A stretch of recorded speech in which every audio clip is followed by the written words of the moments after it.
சத்தியமங்கலத்தை சார்ந்த ஊடக சகோதரர்கள் அனைவருக்கும் என்னுடைய அன்பான வணக்கத்தை தெரிவித்துக் கொண்டு, நம்முடைய இந்த பகுதியில் மிகவும் பிரபலமானவர், ஒரு முறை பாராளுமன்ற உறுப்பினராக லோக்சபாவில் இருந்தார், 4 முறை எம்எல்ஏயாக இருந்தவர், அண்ணா திராவிட முன்னேற்ற கழகத்தில் மாவட்ட செயலாளராக இருந்தவர், அண்ணன் பாரதி பிரதமர் திரு நரேந்திர மோடிஜி அவர்களுடைய செயல்பாட்டால் ஈர்க்கப்பட்டு, அண்ணாமலைஜி அவர்கள் செயல்பாட்டால் ஈர்க்கப்பட்டு நம்முடைய பாரதிய ஜனதா கட்சியில் தங்களை இணைத்துக் கொண்டிருக்கிறார் அண்ணன் வி.கே. சின்னசாமி அவர்களை பாரதிய ஜனதா கட்சியின் சார்பில் வருக வருக என வரவேற்று, அண்ணனுடைய வருகை எங்களுக்கு மேலும் ஒரு உத்வேகத்தை தரும், ஒரு ஊக்கத்தை தருகின்ற செயலாக இருந்து கொண்டிருக்கிறது.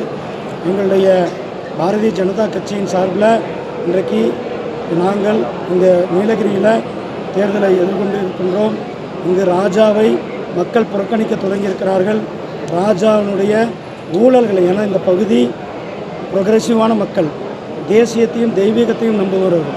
அப்படிப்பட்ட இந்த பகுதியில் ராஜாவினுடைய செயல்பாடுகளால் மக்கள் கடும் கோபத்தில் இருந்து கொண்டிருக்கிறார்கள் என்பதை உங்களுக்கு தெரிந்து கொண்டு, இந்த பகுதியில் பாரதிய ஜனதா கட்சிக்கு ஒரு மிகப்பெரிய ஒரு ஆதரவுகளை நாம் எங்கு சென்றாலும் பார்த்து கொண்டிருக்கிறோம்.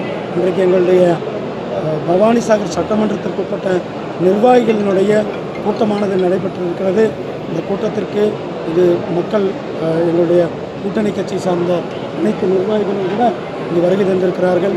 எங்களுடைய அண்ணன் முனுசாமி அவர்களெல்லாம் நமக்கு ஆதரவு கொடுக்க இங்கு வந்திருக்கிறார்கள்.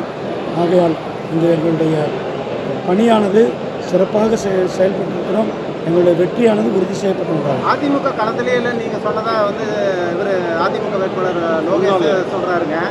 ஆனால் நீங்கள் மினிஸ்டர் அவர் மக்களையே சந்திக்காமையே அதிமுக களத்தில் இல்லைன்னு சொல்கிறாரு. அது மக்களுக்கு நல்லா 2 வருஷமாக மக்கள்கிட்ட யார் களத்தில் இருக்கிறா, இன்றைக்கி யார் களத்துக்கு வந்திருக்கிறாங்கன்னு மக்களுக்கு தெரியும். மக்களுக்கு நான் இந்த 2 ஆண்டுகளில் என்னென்ன திட்டங்களை செயல்படுத்திருக்கீங்கன்னு என்னால் பட்டியல் போட முடியும். அவரால் ஒரு பட்டியல் போட முடியுமா? அவர் தகப்பனாருக்கு அவினாசியில் ஏகப்பட்ட அதிருப்தி இருந்து கொண்டிருக்கிறது நாம் பார்த்து கொண்டிருக்கிறோம். முதல்ல அவருடைய கட்சியில் அவர்களுடைய வேலை செய்யட்டும். எங்களுக்கு மக்கள் பிரதமர் மேலேயும் பிரதமருடைய திட்டங்கள் மேலே இன்றைக்கு மிகப்பெரிய ஆதரவு கொடுத்து கொண்டு தேர்தல் அரசியல் அப்படின்னு இதில் எந்தவித தேர்தலும் கிடையாது. கச்சத்தீவை தாரை வார்த்து கொடுத்தது திமுகவும் காங்கிரஸும். அவர்கள் தாரை வார்த்து கொடுத்த விளைவாக மீனவர்கள் பாதிக்கப்பட்டார்கள்.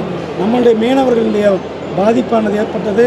அதை சரி செய்யும் விதமாக அதை இதை வஞ்சனை செய்தது திமுக என்பதை மக்களுக்கு எடுத்துக்காட்டுகிறது.